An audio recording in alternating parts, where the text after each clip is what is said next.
I'm not sure if it's just because I'm around my family more often, or if it's just my senses have become super honed from just the mundane lifestyle that is locked down at the moment. But my dad does this thing. He's been doing it, I think, my entire life. But I'm not sure if it's just recently I've noticed it. He does this thing as a gesture, as a favor, that he thinks it's a gesture of a favor. But it kind of comes off as half, handed. So he comes, he'll come through, I'll be in the kitchen, and he'll see that the dishwasher hasn't been unpacked and then repacked. This is a very middle wealth bracket kind of problem. But anyway, we'll just go with it. So he'll pretty much say to me, he'll go, "Oh, how about you unpack and I'll pack it?" And I'm thinking, yes, I understand this is actually helping me that I only have to do half the work. But don't you reckon that unpacking is far harder than packing a dishwasher? Because I'm not sure disagree. Just let me finish. I can't really talk because I've never owned a dishwasher in my life. It's the same thing with dishes. It can be the same thing, it's just the fact that we have a dishwasher, so it takes out a step. If you're doing it by hand, then obviously that adds a little more manual labor to it, but honestly, if you're used to it, it's a breeze. And it's still He's the giving same you the thing. easier job. Well, no, he's unpacking is definitely the harder job. I don't think so. In my kitchen, maybe. Because my kitchen's quite, spread far apart, I have to move a lot more and exert a lot more energy. That comes into play. Compared to my dad, who just has to stand in one spot and put it all in the dishwasher. Okay, here's why I think you got the easier end of the stick here. Now, you're right. You're 100% right that your kitchen format comes into play. And I remember your kitchen, so you're right. You're having to move a bit more to put a plate over on the left side and maybe the bowl on the right side. There's shelves to the ceiling. There's a lot of there could be a ladder, but there's no ladder, so there's a lot of jumping involved in my kitchen. It's a little bit annoying. Now, the reason I say that this is easier is because that is minimal manual labor, in my opinion. Comparatively, comparatively to my physical movement compared to my father's, I'm still saying I'm exerting a lot more. But what I'm getting at is, in order to properly load a dishwasher, in my opinion, is let's say you've had maybe 2 days have gone by and you haven't loaded the dishwasher, right? Is that a common scenario in the Bees household? Or is it an every single day thing? No, it's a daily thing. It's a daily thing. All right. It's a daily thing. Let's say it's a daily thing. There's 4 members of my household. They're usually multiple cup users. No one really recycles cups in the one household. I don't know why. That's another discussion. No, I feel that. The reason why I say you got the easy end of the stick is for the loading of the dishwasher. I think there's more procedure to it, especially when you're dealing with, let's say I've had a greasier meal. I haven't been out and some of the food stuff is still left on the plate and all that kind of stuff. You don't just put that straight into the dishwasher. You actually got to do a pre-rinse in order to use the dishwasher properly, because dishwasher doesn't get off the hard David, shit. Are you wasting food? What is this in the Bees household? But you can't. Okay, but I'm painting you a average picture, right? A Bees household doesn't seem like it might be the average picture. Where do you keep your bin? Within the same vicinity of the. Yeah, but what I'm saying, but then that plays into my point. There's more procedure that goes into the loading of a dishwasher properly than there is unpacking of the dishwasher. At maximum, all you're adding in is a rotation. And that is actually not that much, if you really think about it. Yeah, but then you're also getting your hands dirtier. Rotation and then 108. Mate, there's a you're juggling the more procedure as well as the fact that it's a dirtier job than the unpacking. No, depending on timing as well with unpacking dishwashers. If you do it straight on the time it's just finished, there's usually extra steam which could cause burn. So you have to deal with the heat as a factor as well. So there's the opposite factor for you. You are deliberately putting the variables in your favor here. In a perfect world Lachlan scenario where you have the buzzer has just gone off and it's I got to unpack the dishwasher. Just like everybody, everyone's living in their own world. This is my scenario, so I can play the variables however I please. Yeah, spin the fact scenario any way you like. But also, you got to remember, so I've got dishwasher right in front of you. Off to the left, I've got a pull-out bin. And there's 2 sections. There's a recyclable section and there's a general section. Ooh, fancy. So essentially, yeah, I live in a relatively fancy household. It's, Expect that. That's the household of tomorrow. That is the household of today. Anyway. It should be of today for everyone. That is true. Anyway, we'll go on. I sound like an absolute douchebag, but anyway, I'm just saying. I feel like that he's actually doing you the solid here by saying, Lachlan, just unpack. Because okay, when he asked, when he asked the you, grind that you've just made, you're an absolute pig. You should be able to touch your own. But that's not dishes without like feeling disgusted or remorse. Like, just wash your hands. It's fine. But exactly that. Then you're still doing that. That's still a part of the procedure. So that is why I'm saying he's giving you the better end of the stick. When did he ask? He hasn't. Did he ask you right away as soon as the buzzer went off? To go, hey, I'll unpack you, and then I'll pack. Yeah. Okay. All right. Fair enough. You've given but this yourself happens all the time. You've given yourself the solid. The thing is, like, Dave, I'm just telling you, throughout my entire life, if my dad was under your logic, he'd be picking the other way. But I'm telling you, every single time he picks pack. So I'm telling you, he's worked out in the matrix of the universe of it all. He's worked out the secret code of doing dishes to the best advantage. Okay, how about this? How about you? This is where you start taking control, all right? And you put in some negotiation tactics. I can just imagine you walk in one day. He's just like, you walk in one day out of your bedroom when he's on the couch, and you go, "Hey, Dad, how about you unpack and I pack?" All right, and then you see if he kicks up a fuss. If he kicks up a fuss, then you're right. He's shafting you, okay? All right, we'll come back to this. Yeah, this is gonna need a follow up because that's all right. Fuck. So now you got. I think he's doing you a solid here, but I don't you think catch so. him out in this. I'm convinced he's worked out some universal truth that this is the way you do dishes. Because it's a very simple system. Like, literally, there's no movement. It's left to right. And also, the way my dishwasher is, it's got, like, a top tray where you put all the utensils. I know some people have baskets. Baskets are a pain in the ass. Oh, you got top tray. I got basket. Basket is a piece of shit, dude. Yeah, basket's a piece of shit. This is why you got to take the basket out first, wash all your utensils first, and then put them in, and then drop your basket in last. See, now we're dealing with different dishwasher stuff. That's why, okay, I have a basket one. So mine is a more laborious. I have a Beazleigh. What do you have? Oh, fuck, man, I don't know. The brand is a dishwasher. I look at it and I go, dishwasher. Okay. I got a Beazleigh. It's like me sitting here talking about fucking coffee machines. DeLonghi and espresso, they're all the same. Shout out to Beazleigh. Sponsor me. Sponsor you? You're complaining about dishwashing. No, I like that top tray utensil. It's handy, especially if you're really clever when you're doing your dishes. Then you can categorize your spoons, your forks, your knives. So then when you go out, this is the thing. I make my dad's job even easier. Or actually, my job even easier when I do pack. And then it's because you wash it, yeah. No. It's because you put them in order. So, like, you grab all your spoons out of one hand in one bunch, then you can grab all your forks in one bunch, and then you put them away. That's optimal. That's optimal procedure. All right. Yeah, but a lot of people don't do that, especially with baskets. People chuck in baskets. Yeah, I do the chuck. Well, yeah. I personally separate in baskets. People don't like touching greasy spoons. No shit, but this is why I'm saying that the fucking packing is harder job than the unpacking. How shit is cleaning ladles? Let's just be real. Like, ladles are probably the shittest thing to clean. Especially under a tap. Any spherical object is fucking trash. Especially if you hit the tap too hard. And then I remember that first time I got... Do you think now that you've used a dishwasher, and let's say you move into a place or you go to an Airbnb that doesn't have one and you got to wash, are you like... No. It's just internally going... I work in hospital. Yeah, that's true. Like... So you've got the skills down pat. I like doing dishes. Like... I think it's therapeutic. You know, I think a lot of cleaning aspects are therapeutic. You kind of have different learning lessons, especially when you're working in the kitchen. Like a little bit, not a hospital hell story, but like more just like my boss literally like he saw that my workbench was like super crowded with just like sauces and this other stuff I was making, and he just like put his hand straight on my workbench, just twisted his palm, pulled it up, and was just like, "Yo, dirty bench, dirty mind, clean your shit."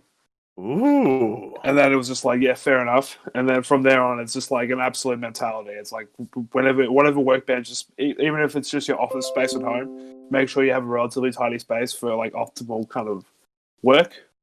That's if you do. If you need to if you're just lounging around, whatever, it doesn't really matter. You can be a bit of a scrub, but like,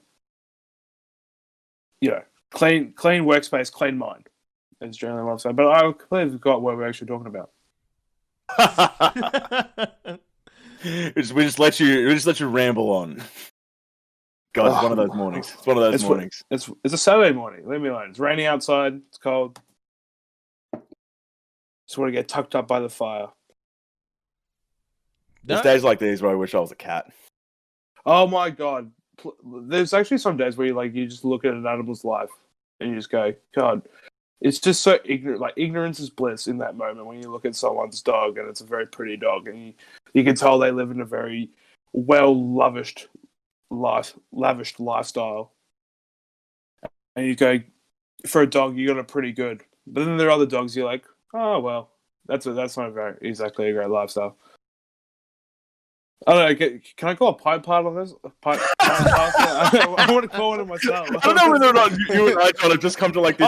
I was kind of hoping that at some point John would get the cue and then call Pint Party intro, but I don't know. He's getting a bit slack at his job. No, I don't think it's that. I think it's more or less me and John have sat back. We've just like subconsciously said to each other, let's just let Locke ramble on a little bit. Pretty much. Let's take the backseat and see how far he can take himself. That is literally what my thought was. I was like, I just want to see how this plays out. Like, I'm just going to let this go. I sat back. I had my coffee in my hand. I'm like, oh, Locke's talking. All right, I'll chill. I'll see how far he can take. Was I talking about ladles? Yeah. And with that, welcome to Pint Party, a podcast designed to turn a beer and chat into a tax write-off. I'm your host, John McLeese.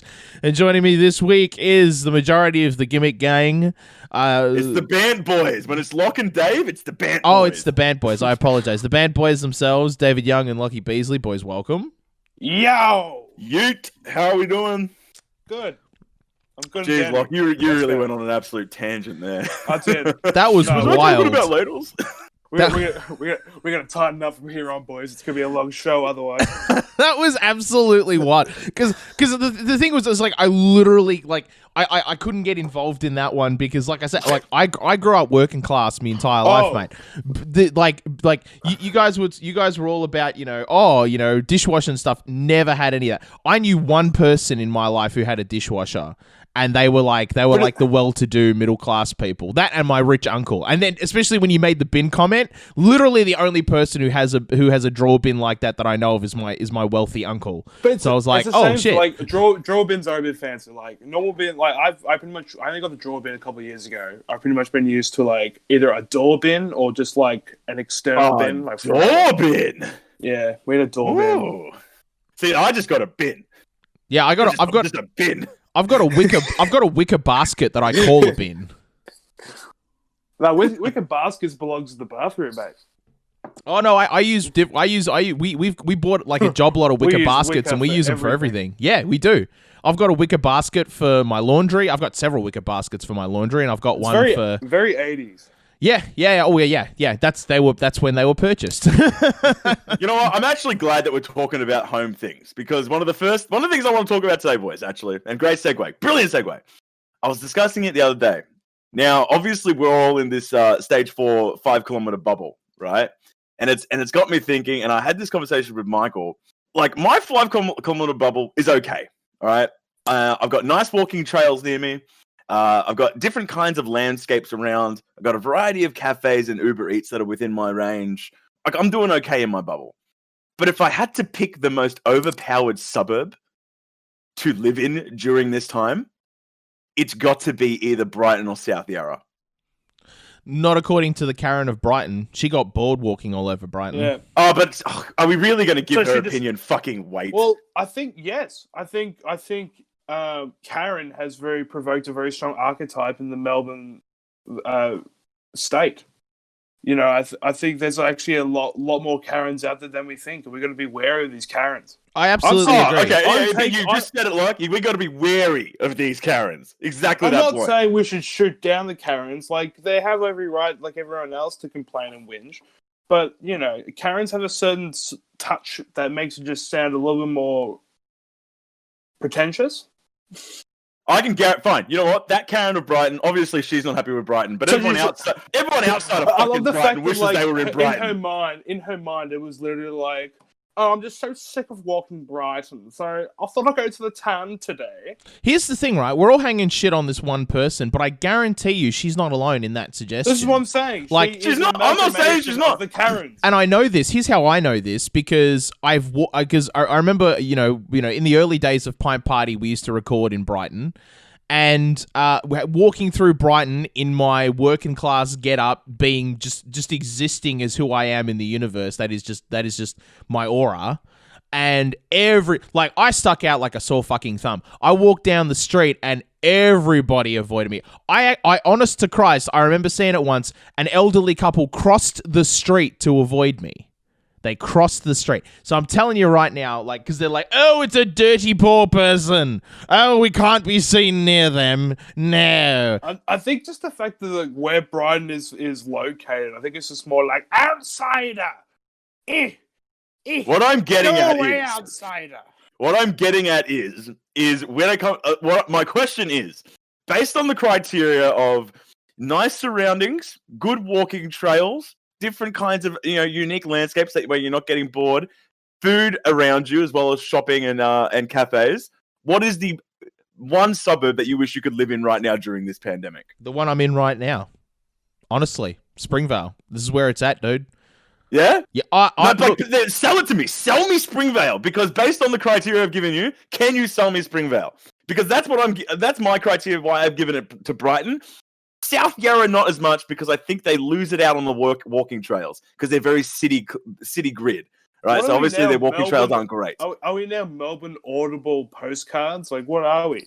Yeah, well, this is like this is a super Melbourne specific problem. Tourism show on Pint Party. Yeah. Well, that's hey. Microsoft Flight Simulator came out. People can fly around these places now. People know Melbourne. Okay, people know we're in stage 4 shit right now. Fantastic. I can God damn it. Use your words, Lochie. Find yourself. We're not going to talk until you find it, buddy. You got this, buddy. This is the theme of today. We're here for you, homie. We're here for you. Lochie gassed himself out. I can re-pitch my idea for my travel show. So presented by Pint Party, and then it's domestic tourism with Lochie. I like the name. That's a good name. That's a solid name. Can I work in my urban trekkers gimmick into that as well? Yeah. You go cross to David on his urban trek. It's like, oh, hey, Locke, how you going in the studio? I'm just walking down fucking Brighton at the moment. So we're going to go to a live feed with David where he's walking down Sydney Road with a round blonde-headed man. But yeah, the pitch me Springvale, John. Yeah, back to course. Pitch a Springvale. To pitch you Springvale is to pitch you Springvale pandemic or not, because Springvale is the center of civilization, in my opinion. This is right. You go out, you can go out maybe as far as like Clayton, and then like maybe even into a little bit into Noble Park, but you're kind of pushing it everywhere beyond where the light reaches. That's just barbarism beyond the confines of our little bubble here. Just because like just everybody here, right, gets it. Just everybody gets it. The second all this shit started to go down, boom, everybody was on masks. Everybody had the hand sanitizers. Everybody was just out and about it.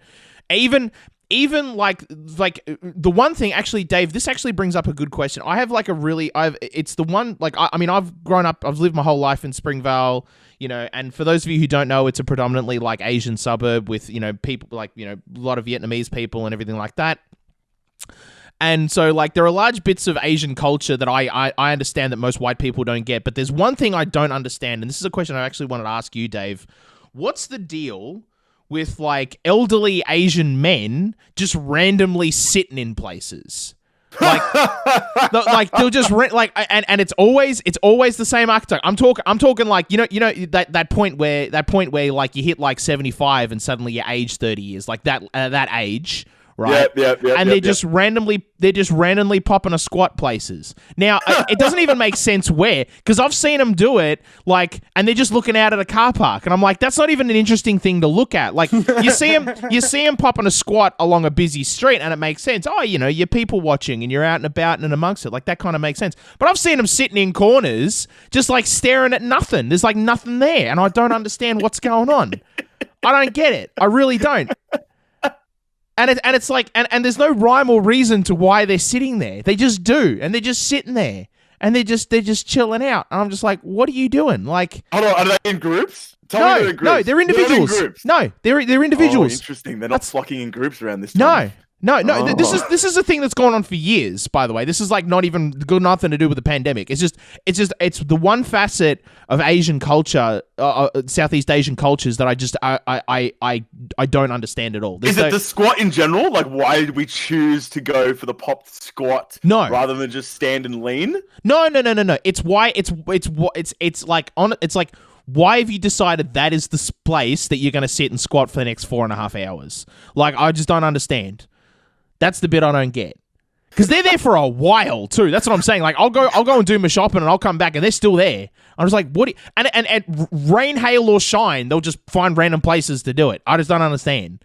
It's like there's no weather components. There's no like, oh, that's an interesting thing. Are they not feeding birds? No, they're just sitting there.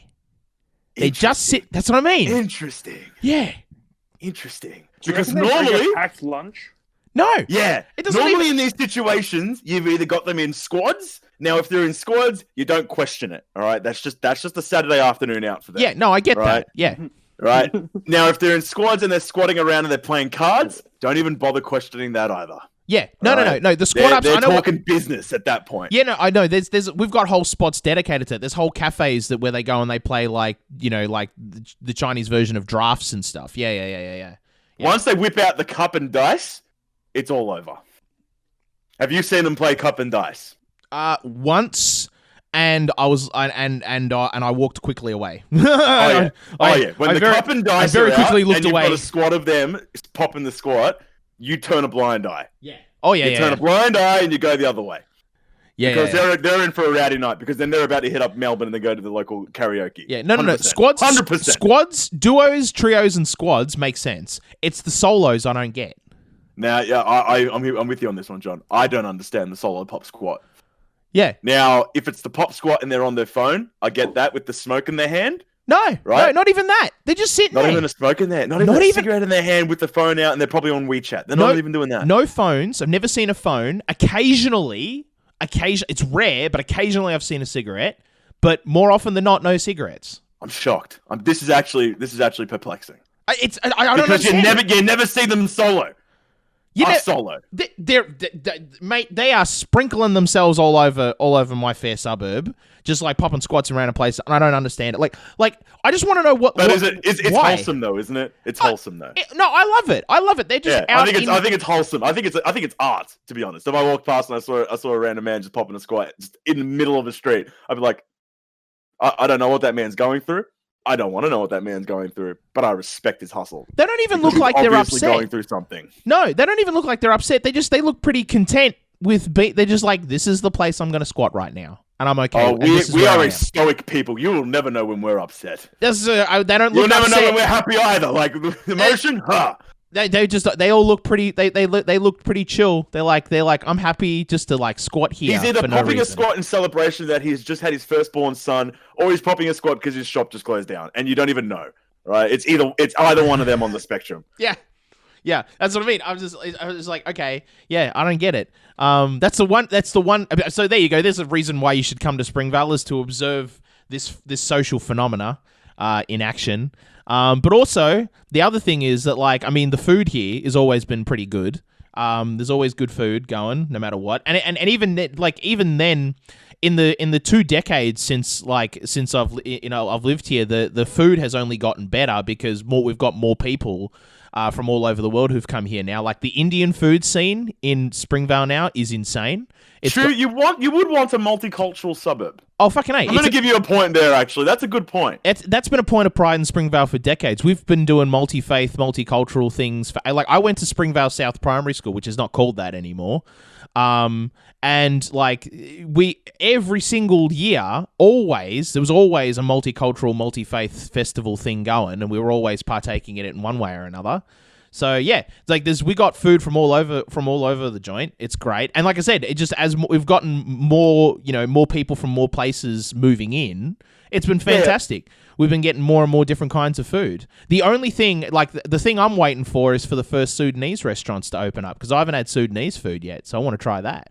Oh, come on. I'm paying that. I think, John, you're right. I'll give you the multicultural aspect because I would want that too if I would lock down permanently in a suburb. Let's say, like, the scenario at foot is you're locked down and you don't know when this is going to dip. So your 5 kilometers, that's all you know. That's your world now. Yep. Where would you want to be? And that's what you're saying. You want to be in Springvale. Oh, yeah. Absolutely. Yeah, I'll give you that. I'll give you that. Look, I was actually going to say that I reckon where you are is pretty fucking solid. You look like you have great walking atmosphere. Yeah, it's pretty optimal. I must say, like during the day right now, it's very busy. Like not like hordes of people, but like you can definitely hear the hustle bustle still. Like during peak days, during 5 a.m. and 8 p.m. Those are the general times when people are out and about. Even like I find like I'll come back from work. Like last night, I got home right on 8, and there was still people running home.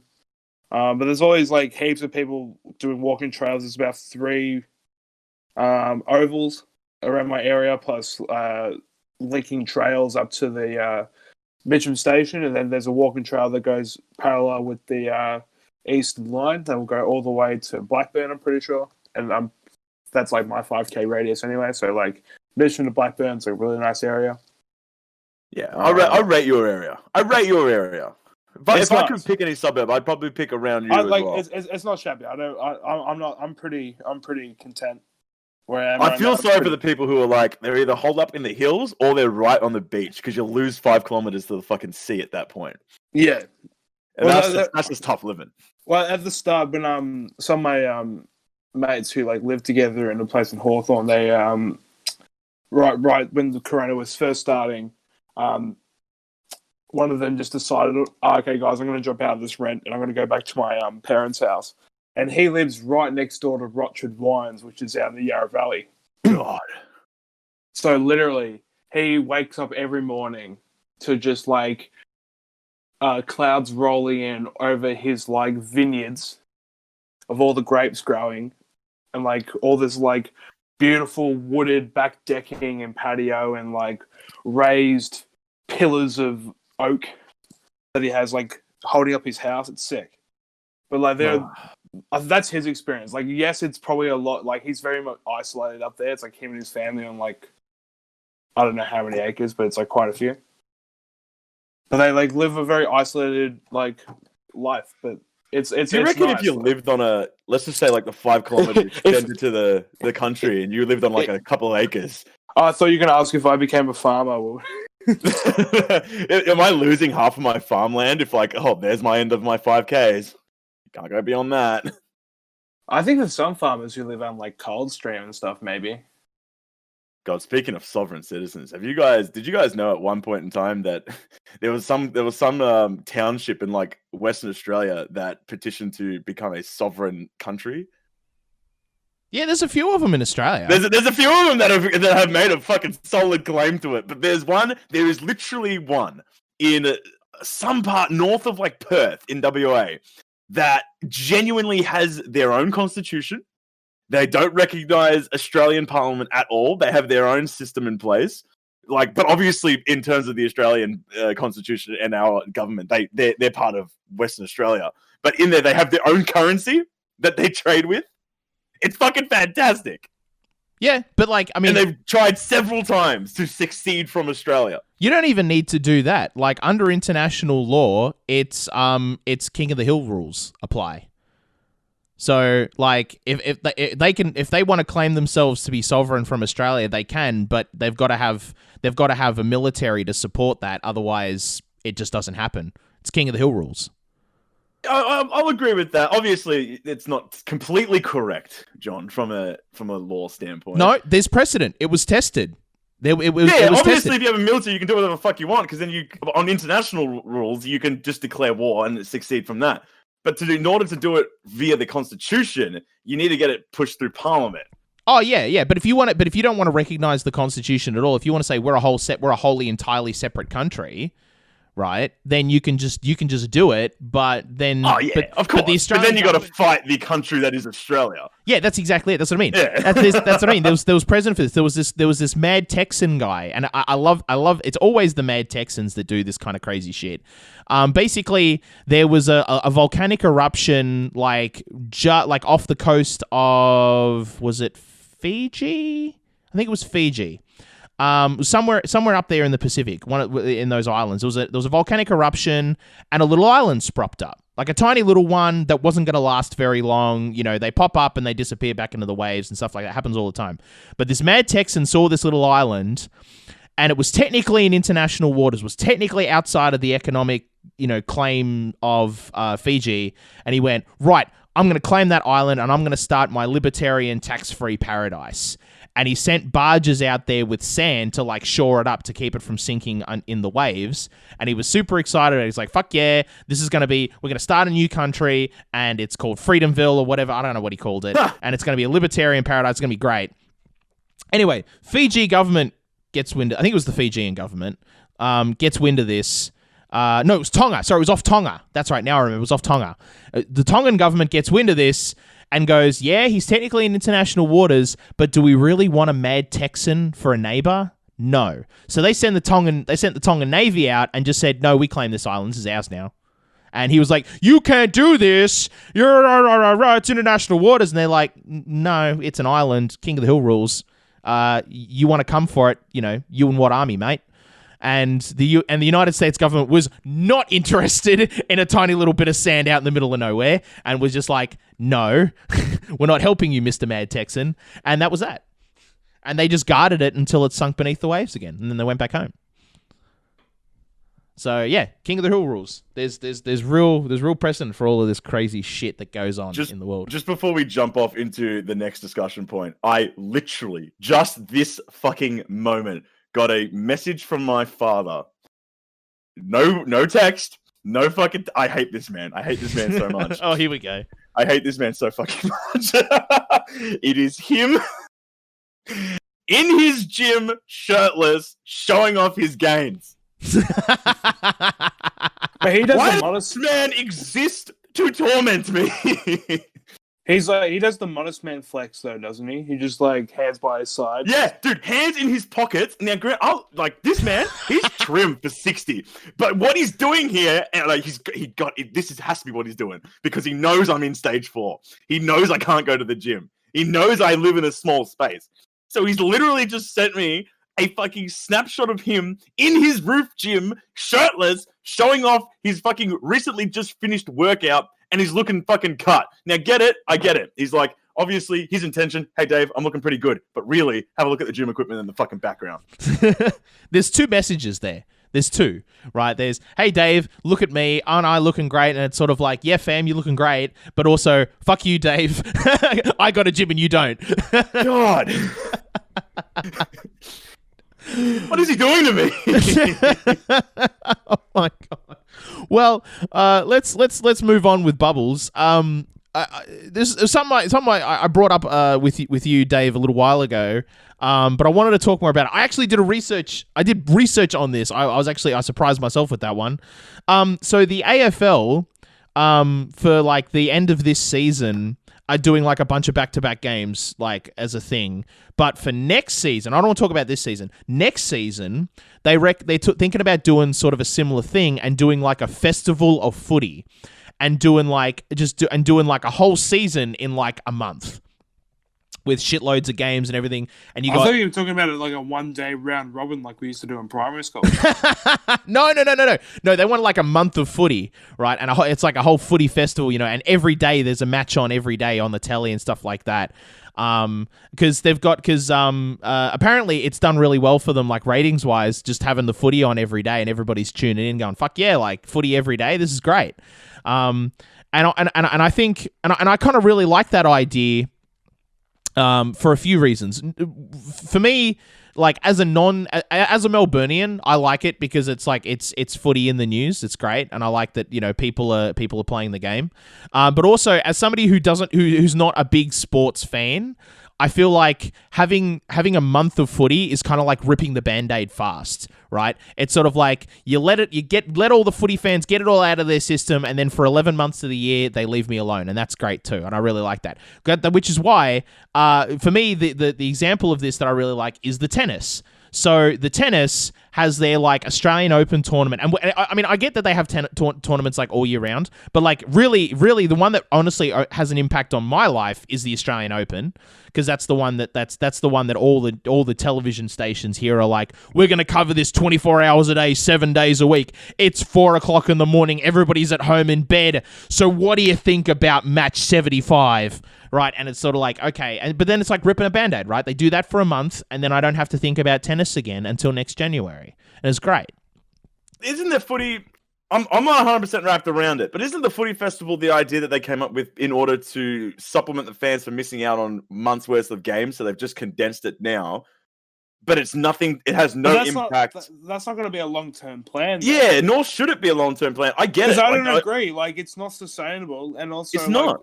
Like, why would people want footy for 1 month out of 12 months when they can get footy for about 4 or 5 months? Exactly, and there's more obviously benefit for the television rights in that as well. More exactly lucrative right. for the league, for the advertising and all that kind of stuff. And at the end of the day, it's a league too. Now, when we're talking about, you use the Australian Open, and it's a great example. It's a tournament. It's different, right? Tournaments are something that happens in a very more condensed bracket, and then tournaments that go across the world. AFL isn't played across the world. Right, so there's one league for the AFL, and it's here in Australia, and it goes against the sport. Like, it goes against the sport foundation within the league. A festival, I get it. You do it as a showcase, but it has no impact on standings. Only entertainment value doesn't really like actually add stock to.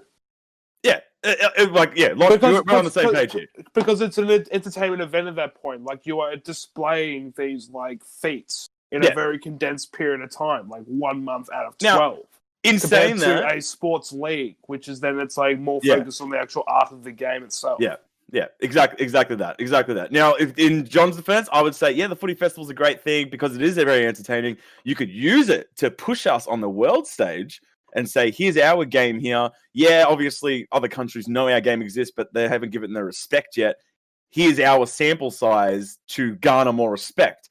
But it's not going to take over what we know as the AFL, the league, right? The Australian Football League. That is something that exists for 7 months of the year. See, okay, so here's the thing, right? This is why I'm thinking about it as well. I'm glad you brought up the idea of sports all over the world, though, because I'm thinking about it from a global standpoint, right? Footy fans aren't just footy fans.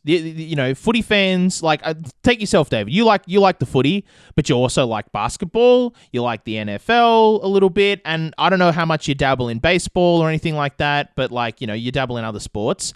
Lochie, you're the same thing. You love a bit of footy, but you also you're also a big UFC fan and things like that. Like, you're not just all following one code. You're following multiple codes, and that's what I'm saying. Like, you could have, say, March. I mean, March is already branded for basketball. That's March Madness. You have because I'm suggesting we do festivals like this for all sports, and you've got basketball month, then you've got footy month, then you've got rugby month, then you've got, right, and you can just move on through, and you've got, and that way you've got sport all year round, right? I'm just saying right now we've kind of got the seasonal calendar like down pat for sports, like everything from leisure to high dynamic sports. I feel like we've generally got it covered. Like, you even got the 4-year gap where you have the Olympics. Like, you got to remember, John, we're still going to get the Olympics probably like. No, it was meant to be next year, but I'm not sure that's going to be possible. We'll probably get it next year. We'll get it next year especially with the way we're currently tracking. But what I'm getting at is when it comes to your idea here, John, you keep. I don't know whether or not you're saying it that we should replace the league with the footy festival gimmick. Yeah, that's what I'm saying. Is that what you're saying? Yeah, that's not going to work because March Madness exists, but March Madness only exists because the NCAA plays 3 months worth of basketball before that. To get to March Madness. That's when the NCAA make the most money during March Madness. And that's essentially what they call their playoffs. Same thing happens with the NBA. They play a regular season, and then we get 2 months of playoffs, which essentially is not what the footy festival is, but it is like a more condensed version of the regular season in quicker, less amount of days between teams, and they do that and they play for a championship.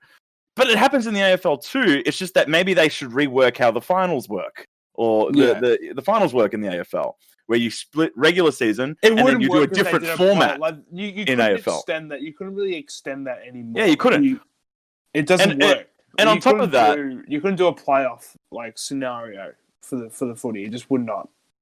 Yeah, this footy festival, it's a brilliant gimmick, and it's a nice thing to show on the world stage that, like, yeah, here's like the exhibition of our games, but to really harness the full extent of competitive nature and like the pure competitiveness of the sport, it's unfair to the athletes to ask them to do it. They could do it every single day. Honestly, you're not getting the most out of them. That's why things spread over 7 months. It could work if you did it as a charity 1 day round robin in the summer, during the But it's not replacing the league. It's not replacing the league. No. It's just the league still exists, but like if you still want to go under like John's kind of promotional model as an entertainment thing, as like a promo, you could do it as a 1 day televised charitable round robin, and it would still like create the same effect. It's just the fact that it would be disagreeing with that idea at all. But it's just to sit here and say that it should be something that replaces the league. No. Like that's the thing. That means I think that's a little bit ignorant to how sport works. Yeah, and I agree. I agree with that. I think it's just a little bit ignorant to how the sport works. Because I think you can like fantastic merit, like in that. It has fantastic merit, but I can guarantee you every single person that exists within the AFL sphere here now would say the exact same thing. They'd go, "It's a great idea, but we're not getting rid of the AFL." Yeah, I feel I'm like not saying you get rid of the AFL. I'm saying you just condense it. But no, you're essentially saying you get rid of you change the way AFL's played. You're saying that, okay, instead of it being a 6-month thing where every single weekend we have the teams play and then for 4 or 5 days of the week they train, right? You're saying that for a month, they do training camp for 11 months of the year. And then in that 1 month, we do the league as it exists today. Teams play every single day, wins go towards a standing. And then on the day 29 and 30 of that month, we have the finals, right? Now, I'm saying it's ignorant to the sport and sports in general because, yeah, it's a nice spectacle, but it's not garnering the full extent of competition and the competitive extent of the athlete. That's why we have things split up and time differences like this. I'm glad you brought that up. I'm glad you brought that up, saying, worrying about the athlete, because that's a genuine concern. What about the athletes? Are they going to be able to do it? Well, Collingwood has talked about this. They have an article in afl.com.au. Like I said, I'll research this because I was worried about that too. I was like, hang on a minute, is this going to be too much of a strain on the athletes? Because and they shouldn't be playing every day. They absolutely shouldn't, and they're not. Even during the festival, right? They're getting rest days and they're getting training days, and because every team is not playing every single day, right? Two teams will face off, and then they'll each of those teams get about 3 or 4 days off before they play another match. So they're getting 3 or 4 days of rest and training in before the next match. So it's not even causing a strain on the players. Right. I mean, of course, my point was the players is one aspect of it. The biggest aspect is the economy of it. It's still a business.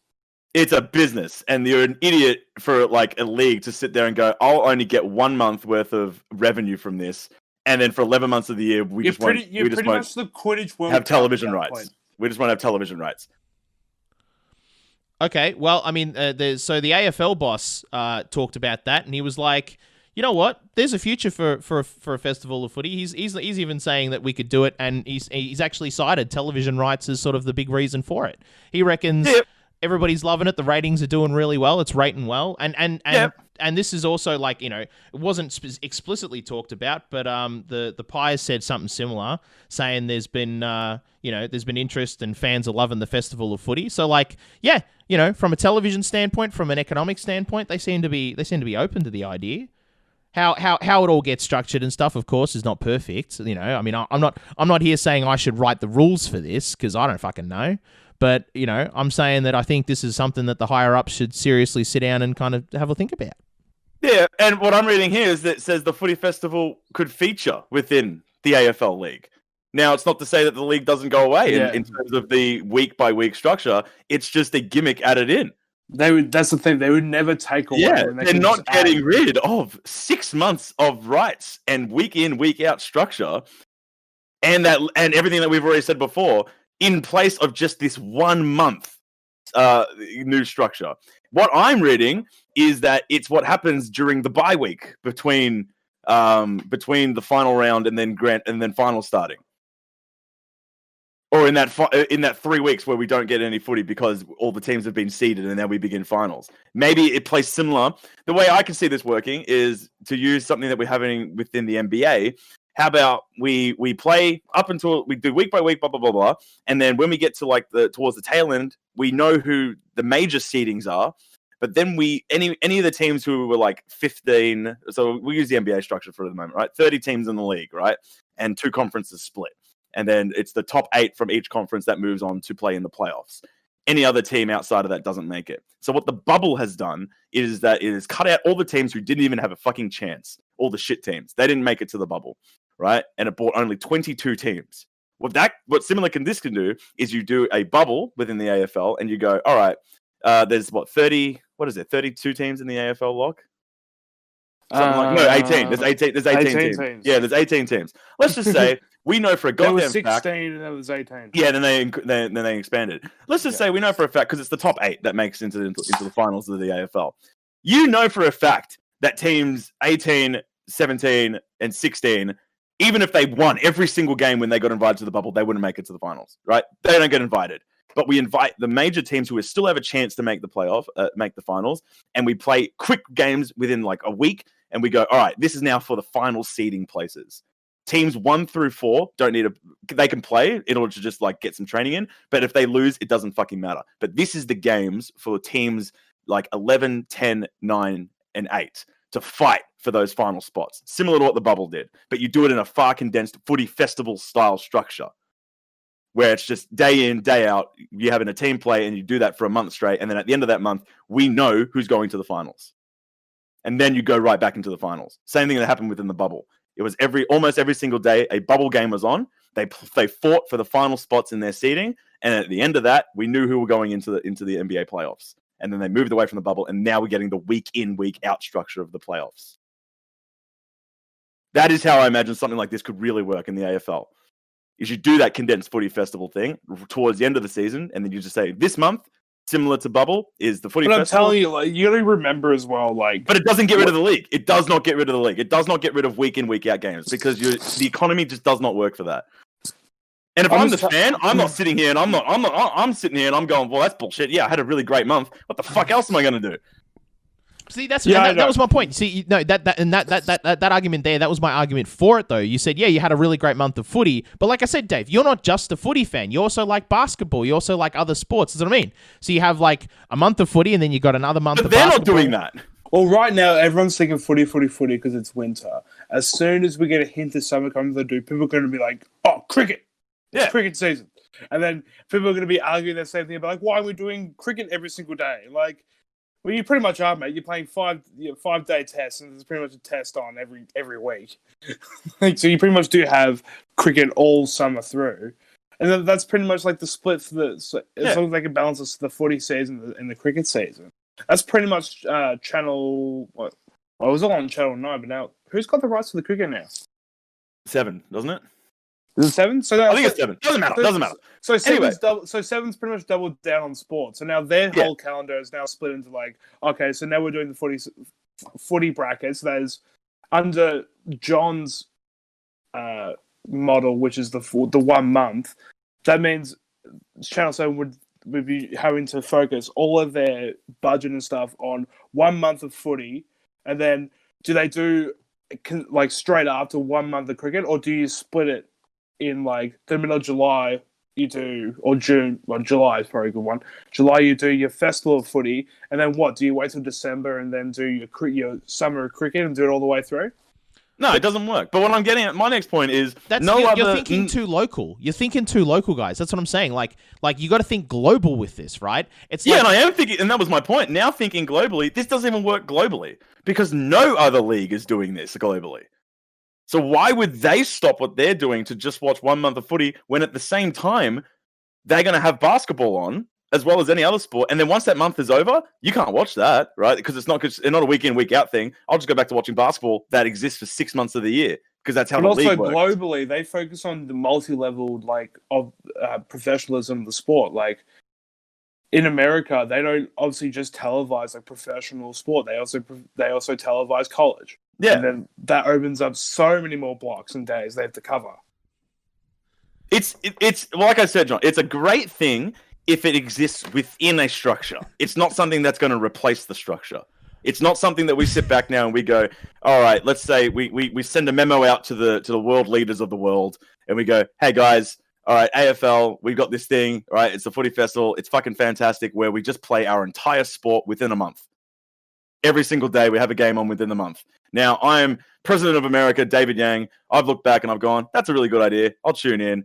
But we're not going to say that we're going to change basketball to July where let's say you have June AFL and we have July. It ain't going to work like that. You want there to be a massive structure over like 4 or 5 months. But for the current circumstance, the idea of the bubble model does work very well. Yeah, but the bubble model is not replacing the sport. No. It's just a plan B. It's a plan B option. Yeah. And like that's exactly what I'm saying. This would work if it was like, yep, all right, because the AFL lasts. For what do you cut it down months? to? What 14 teams or 10 teams? Like what do you do? Look, does the AFL last 7 months? When footy's on, it's 7 months. Isn't it? It's 20. Is it 22 rounds? 22 rounds, 22 weeks, and then you play 4 or 5 weeks worth of finals and then grand final. Yeah. So it's somewhere along north of 5-ish months, 5, 6, 7-ish months, right? Yeah. About half the year.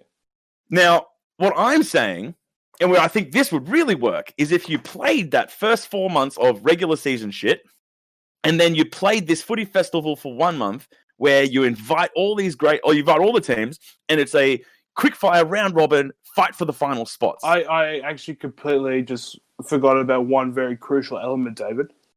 Go on. We forgot to take into account of the women's league as well. True. WAFL. Women's league across all sports as well. Yeah, exactly right. And that happens during the summer, yeah? Like, when does that usually play? Is it January, February? Now, to John's point, I'm not saying that the AFL's not doing this. All I'm saying is, but I think the festival of footy let them do it. It's something that won't last any longer than about 2 years if they were to do it. Yeah. I love how heated you guys got over that. Like, because I just think you're just ignorant to how sport works, John.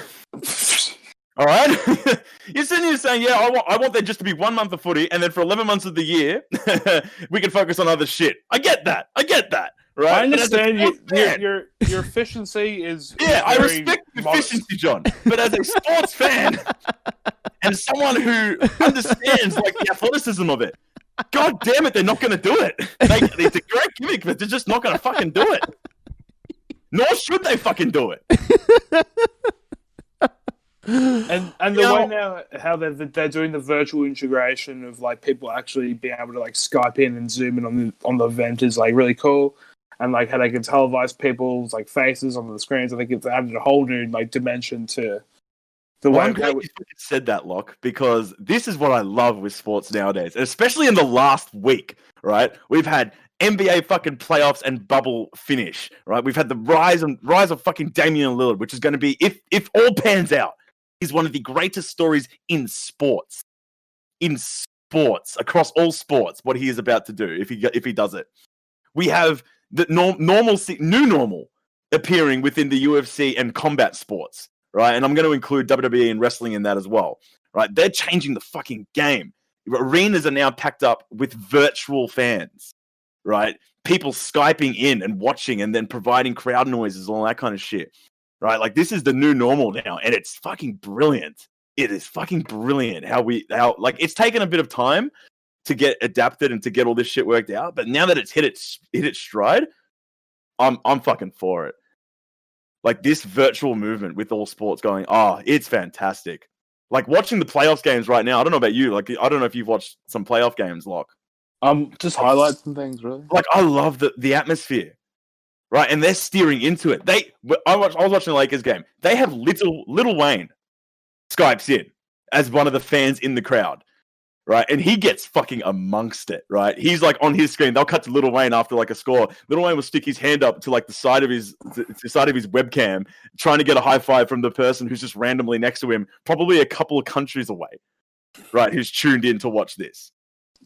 And they're they're getting that crowd atmosphere. Oh, it's fucking brilliant. Especially for like kind of global audience, it works really well. Yeah, it allows for like I got an invite because I signed up for it, right? So when the WWE they sent out a sign up sheet for people who want to sign up and be in the audience of now every weekly show that they're going to do, right?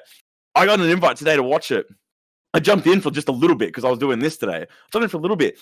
It is like it's not like you're there, but it is like you're there in the new normal, right? You get a special kind of little setup, and you can have both how the TV is showing you how the thing is played, and then where you are seated, your cam of what it looks like down in the arena.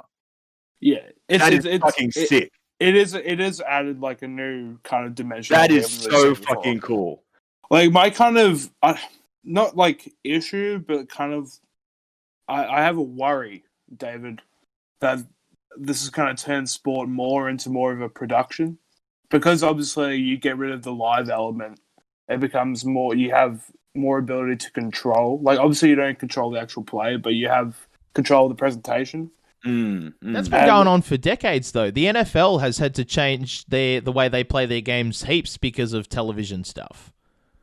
Yeah, every sport has, So like, but that's been like obviously there's understanding that like televised blocking is like a cue, but that still doesn't like for AFL that doesn't break down that like the 4 quarters of like an actual game. They'll just like obviously shoehorn in like promos during like reset up of like moving the ball from goal back into center position, or it would be during like big blocks during like halftime, quarter time breaks, which is like. You get like 10 minutes of ad worth stuff there, so like it fills out. But like for NFL, like because there's so much like stop start, you have the ability to kind of work around that. But like the actual game with having the audience there, it still feels like an actual like a sports event. I get what you're saying. And then, then the televisions and cameras are there just to kind of extend that to other people who couldn't be there. Whereas I feel like now they can schedule everything and like because the production of actually making the event more viewable for everybody has become more prominent. Then will that change the way that like I guess people see watching sport? It would be like. Because now it's pretty much you're sitting down watching a screen, whether that's sport or watching a movie. You're like still watching something that's entertaining. Yeah. So I know what you're saying. And the reason why like this is not something permanent, or at least it's not permanent for the next like year or so, right? Like well, obviously it's something that exists in the world that we have today. But it's going to be. This is the thing. It's going to create an occurring change for the next 5 years. I think. Then when we get to that 5 years, I don't think we will go back straight away. I think we'll be taking lessons from what we've already learned through this experience, and then it will be adapted to like the new way how live sports are done, where there is like minimized crowds or like they do no crowds at all, and it's like inside. It's like an inside footy now. Like, it's a tough call. It's such a tough call because you're right, but you're wrong at the same time. But you're wrong only from the perspective of the economics of it all. Now, the reason, and I'm going to use WWE as an example. WWE makes most of their money from fan attendance, both at live shows and at televised and pay-per-views. Now, unless that they ask for more for TV rights. They almost exist solely on getting the numbers through the doors, as does most sports, right? Most sports need to have people come through the gates because then that's like $20 per head, $30 per head, right? Whatever have you, what they're charging. Going from that to no fans, you're either having to bump up how much you're asking for television rights, which if I'm a fucking network studio, why am I doing that, right? I get what I get. You haven't really changed anything in terms of how the sport's presented.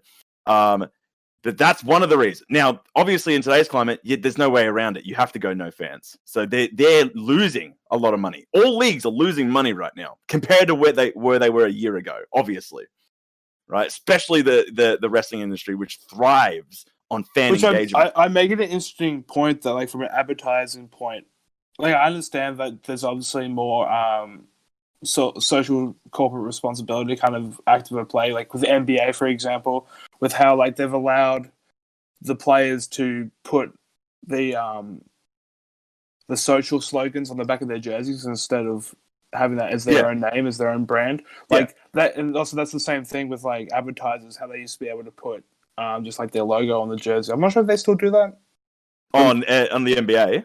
Yeah, exactly. But, like, the NBA is one of the only leagues where they're really strong on maintaining uniform and like jersey look. Whereas the AFL, they'll sell out any space on their fucking jersey. Like, which that's the difference between these two sports, and that's why I like basketball. Is because when I'm looking at it, I feel team pride because I know I'm watching the Lakers, and they did not like it when Adidas did the jerseys for them. Yeah, and the NBA's really, they hold firm on that. They go, no, the sanctity of, like, the teams is what it is. They're the teams, right? This is not something that you can buy out and slap your slogan on. But, like, the Milwaukee Bucks would have, like, they had, like, a Harley Davidson, like, spawn. Yeah, and now they've introduced it, but it's only taking up a small portion of the jersey. But now the fact that we're going to virtual and they have to fill up that kind of profit. Exactly, but that's why I'm saying. Will there be more product advertising? That's what I'm saying. Ooh, that's a good then question. that's where the competition comes in, where, like, it's your ideology versus the rest. Where it's like, I don't. The new normal will exist for a while, yes. But as soon as the leagues know that they can get the all clear from a legal standpoint, not from an ethical standpoint, but from a legal standpoint, to say, yep, you can fill up a capacity now, they will fill up a capacity again. Yep, they won't hold back. Point. I think that's not to say that virtual crowds will disappear forever, though, after this, because I'm thinking about so for me, I think about what was it? When was Athens? The Athens Olympics? Was that 2004? 2004. No, 2000 was in Sydney. Yeah, 2000 was Sydney. I thought you said Australia. Was in Athens. Yeah. So the 2004 Olympic Games in Athens, I remember, and actually it was also Rio had the same thing. Which is the recent one had the same problem, where they would have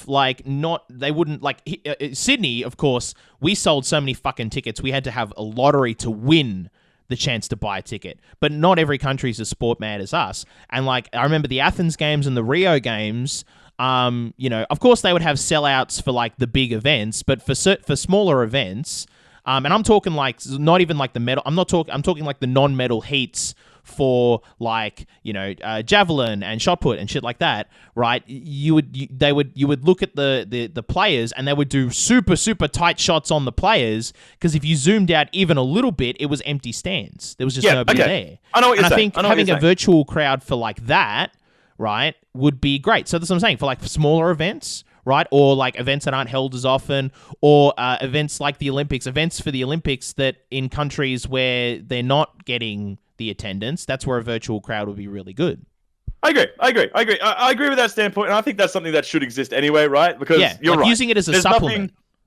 But that's not to say that we are now no longer saying that you can't come to games. No, that is the last resort. Yeah, it is a supplement last resort, because like, unless you're charging a person to sign up, and, like, you can only enter this chat room if you pay $20, and then we're going to print your name on that. Like, unless that is the case, and then you get rid of fan attendance, because that's all fan attendance exists for two reasons, right? From the player's perspective, you like to draw from the crowd, right? And especially when it comes to basketball and wrestling, right? The NBA players have said it themselves. It's like, it's weird not playing in front of a crowd.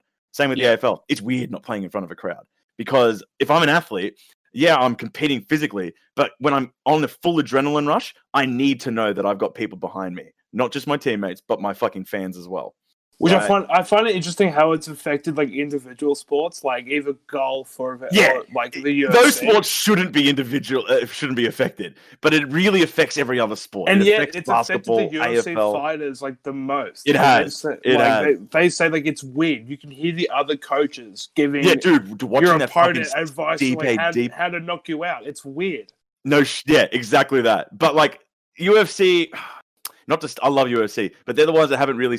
And like I'm going to use once again, final time I'll use it. WWE as an example. They steered into the fact that they haven't got fans in the crowd, so they did similar to what UFC did, and they started populating it with referees, trainers, other fighters, all that kind of stuff. Right now, I don't know. I've only watched like 2 UFC cards in the time that the pandemic existed.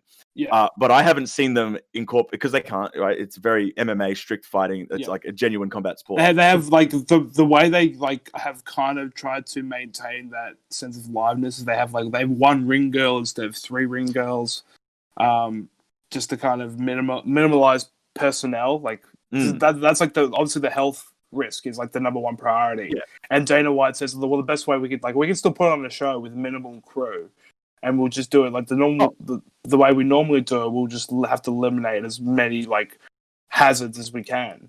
Yeah, as long as we got the fighters in there, and I feel like it does kind of bring a bit more of like a backyard brawl kind of vibe. It's always going to feel amateur. It does feel like Fight Club when you do watch it, and like whether that's good, that's bad, like that is like completely subjective. So, like from this standpoint, things like UFC and other sports like NBA, all that kind of stuff, the showcase comes second to the sport. So the sanctity of playing the sport comes first. The reason why WWE has been able to survive and wrestling is because the showcase comes first, then the actual athleticism comes second. Yeah. So they can put emphasis, and what I was getting at is they steered into the fact that they had no fan attendance because they populated their whatever arenas that they had with trainers, other wrestlers, other crew, and the people in the ring would just engage with them, and they would cuss out other fighters, and then that would lead to storylines where then they would fight in the ring. Yeah. So the aspect of that was secondary to the showcase. You can't do that with other sports where the sport. Well, that's because like WWE as a sport runs under its own vice, just because it runs through storyline. That's like the driving force of their schedule. Is like the conflict that's happening. Sports have suffered from not having crowds is because now we realize the sport comes first, but with that showcase element is also something that we're there for as well. But they can't do that switch properly. They can't navigate on the fly to then kind of really buff up the showcase any more than they have right now. Well, exactly. Like right now, all UFC can think to do right now is just like put ridiculously loaded cards together. Is like the only way right now. Yeah, and because like they made majority of their money through the gate because they had them in Las Vegas, because they had it in Abu Dhabi. They knew there was money coming in and large amounts of it. Yeah, and that's every sport. Most of the sports, they get money either through the television rights, advertising rights, or through the gate. And now this pandemic has taken away 1/3. Why do you think like during January there is so much advertisement for the Australian Open, because it brings so much positive economy to Melbourne, and it'll be interesting to see like if they're even going to run the Oz tourney here, like in January. Like who knows? The virtual fan gimmick that we have now is great. But it's not going to replace. It's not a long-term choice. Yeah. The sport will return to a sense of normalcy at some point, because for it to survive, it has to. Simply because it has to. And I think with that, we'll leave it there. So I want to thank my guests for joining me today, David Young and Lochie Beazleigh. Boys, thank you. Thank you. I enjoyed talking sports with you, Loch. That's right. This has been like a comedic TED Talk. Yeah, I liked it. It was good fun. Yeah, it's a very niche lane for us, but I quite enjoy it. No, I learned a lot today. I didn't realize, because I thought I knew where all of David's buttons were, but I found a brand new button today. So okay, good moment. I'm just the human equivalent of a torch. That's fun. So if you like this episode, please be sure to tell 2 friends in 2020. You can subscribe to us on Spotify or iTunes or anywhere you like to listen to podcasts. It helps us out a lot. If you want to keep up with all of our gimmicks, you can follow us on Instagram at pint.party or on Twitter at Pint Party. And if you're looking for a little more Pint Party goodness throughout the week, I'm streaming on Twitch at twitch.tv/Pint Party from Thursday to Sunday. Thursday through Sunday from 1 p.m. AEST. In fact, I got to get off this. We got to stop recording soon because I got to go stream live in 15 minutes.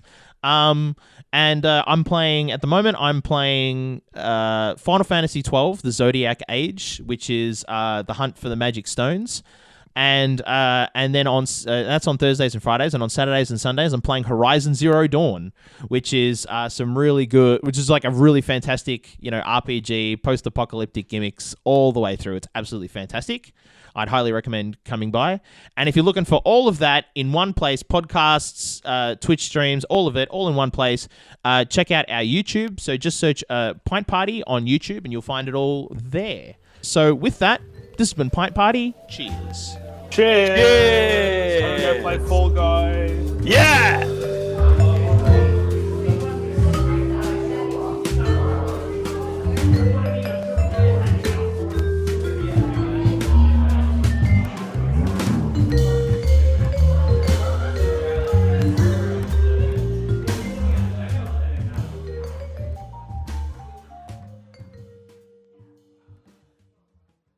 This podcast is part of the Hartefact Podcast Network. For more of this and our other podcasts, head to hartefactstudios.com.au.